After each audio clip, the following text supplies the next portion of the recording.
Hello friends, লুবনার রাসোইতে আপনাদের প্রত্যেককে স্বাগত।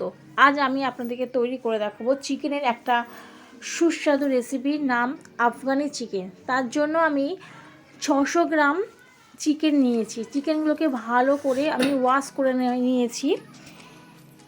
এবার আমি যে উপকরণগুলো মেশাবো সেগুলো দেখিয়ে দিই আপনাদেরকে। তার মধ্যে নিলাম 2 চামচ লেবুর রস, 1 চামচ গরম মশলা, 1 চামচ জিরের গুঁড়ো, ধনের গুঁড়ো মিশিয়ে 1 চামচ নুন, কাসুরি মেথি আর দিলাম চাট মশলা। এবারে নিয়েছি একটা মিডিয়াম সাইজের পেঁয়াজ, 6টা গ্রিন চিলি, 6 পিস রসুন, দুই ইঞ্চি মতো আদা, হাফ কাপ ধনেপাতা আর 8 পিস কাজু বাদাম। এবার ম্যারিনেট করার জন্য চিকেনের মধ্যে আমি দিয়ে দিলাম নুন আর দিলাম পাতিলেবুর রস। আপনাদের কাছে ভিনিগার থাকলে ভিনিগারই ইউজ করতে পারেন, আমার কাছে নেই তাই আমি পাতিলেবুর রসই ইউজ করলাম। ভালো করে এটাকে মাখিয়ে আমি 15 মিনিটের জন্য ঢাকা দিয়ে রেখে দেব। 15 মিনিট পর আমি এর মাঝখানে আমি মিক্সার গ্রাইন্ডারে সমস্ত উপকরণগুলো, ধনেপাতা, লঙ্কা, পেঁয়াজ, আদা, রসুন আর কাজু বাদাম একসঙ্গে ভালো করে মিক্সিতে পিষে নিতে হবে, ভালো করে ব্লেন্ড করে নিতে হবে।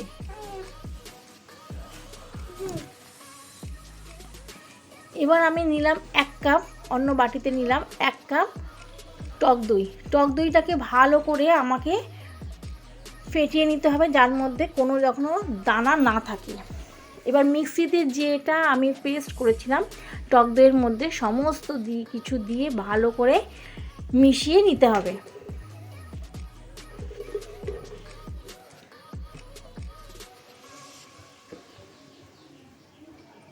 এবার ড্রাই স্পাইসেসগুলো সব দিয়ে দিলাম, গরম মশলা, চাট মশলা,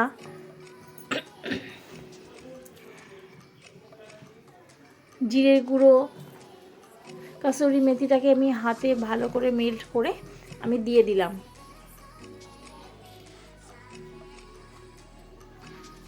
দিয়ে সমস্ত কিছুকে ভালো করে আমার মিশিয়ে নিতে হবে। আর সাথে দিয়ে দিলাম 1 চামচ গোলমরিচের গুঁড়ো। দিয়ে সমস্ত মিশ্রণটাকে ভালো করে আমাকে মাখিয়ে নিতে হবে।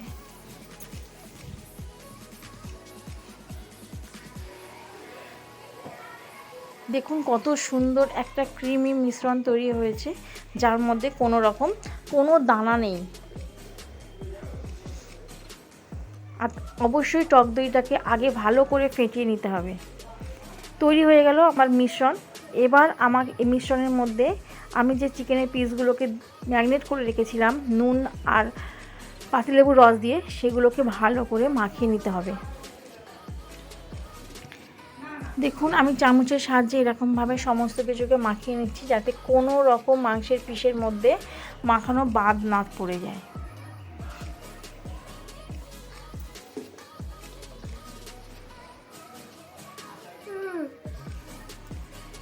আমি চামচের সাহায্যে এরকমভাবে মাখিয়ে নিচ্ছি, আপনারা চাইলে হাত দিয়েও মাখাতে পারেন।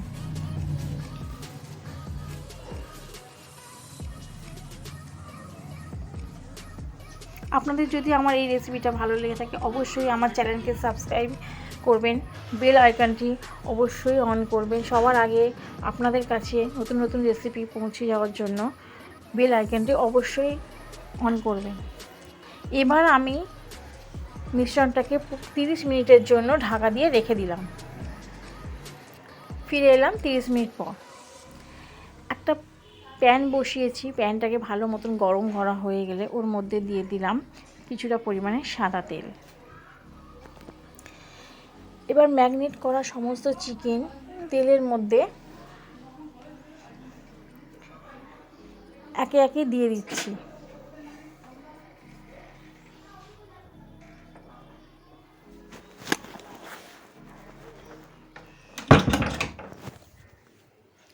দেখুন আমি সমস্ত মাংসগুলোকে তেলের মধ্যে দিয়ে দিচ্ছি। ততক্ষণ পর্যন্ত রেখে দিতে হবে যতক্ষণ এক পিঠ ভালো মতন লাল না হয়ে যায়। দেখুন কেমন মাংসের মধ্যে কালার ধরে নিয়েছে। এরকম অবস্থায় মাংসের পিসগুলোকে উল্টে দিতে হবে।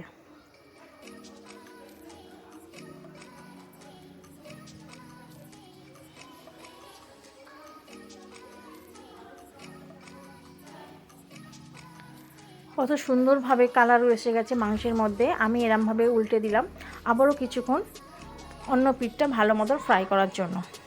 আমার মাংসগুলো পুরো ফ্রাই করা হয়ে গেছে।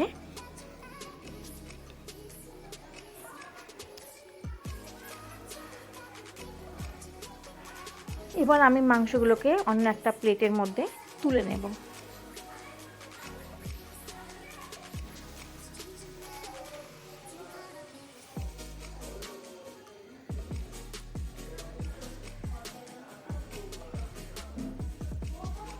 দেখুন আমি সমস্ত মাংসগুলোকে আমি একটা প্লেটের মধ্যে তুলে নিলাম।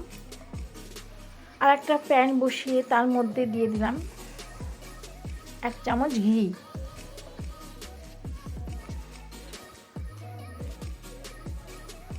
ঘিটা একটু গরম হয়ে গেলে তার মধ্যে দিয়ে দিলাম গোটা গরম মশলা। তার মধ্যে আছে 3টে লবঙ্গ আর 3টে এলাচ। যখন লবঙ্গ আর এলাচ থেকে সুন্দর একটা গন্ধ বেরোতে শুরু করবে সেই মুহূর্তে আমি দিয়ে দেব ম্যারিনেশন করে রাখা চিকেন। চিকেনের গ্রেভিটা আমি দিয়ে দেব। চিকেনটা আমি পরে দেব, গ্রেভিটা আগে ভালো মতন নাড়াচাড়া করে নিতে হবে। গ্রেভি থেকে যখন অয়েল বেরোতে শুরু করে দেবে সেরকম অবস্থায় আমি ভেজে রাখা চিকেনগুলো দিয়ে দেব। দেখুন আমি গ্রেভিটাকে ভালো করে নাড়াচাড়া করছি। গ্রেভিটা ফুটতেও শুরু করে দিয়েছে।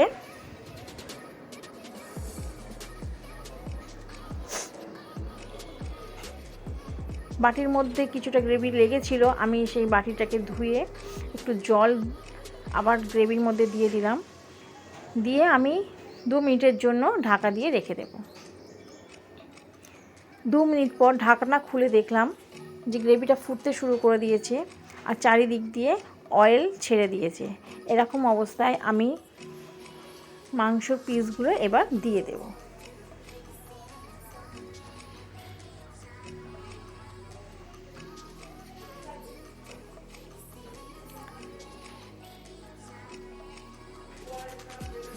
আপনারা যদি আরেকটু গ্রেভি যদি একটু জল দিতে চান অবশ্যই জল দিতে চান। আমি এরকম গ্রেভি পছন্দ করি তাই আমি আর কোনো জল অ্যাড করলাম না। দেখুন চারিদিক দিয়ে ভালো মতন ফুটতে শুরু করে দিয়েছে। এরকম অবস্থায় আমি দিয়ে দিলাম ধনেপাতা কুচি দিয়ে আমি এবার নামিয়ে নেব। তৈরি হয়ে গেল আজকের আমার রেসিপি আফগানি চিকেন।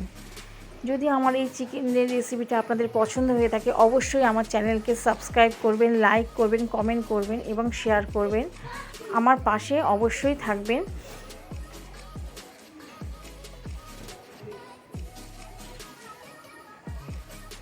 তৈরি হয়ে গেল আমার আজকের রেসিপি। ভিডিওটা প্রথম থেকে শেষ পর্যন্ত দেখার জন্য আপনাদের সবাইকে ধন্যবাদ।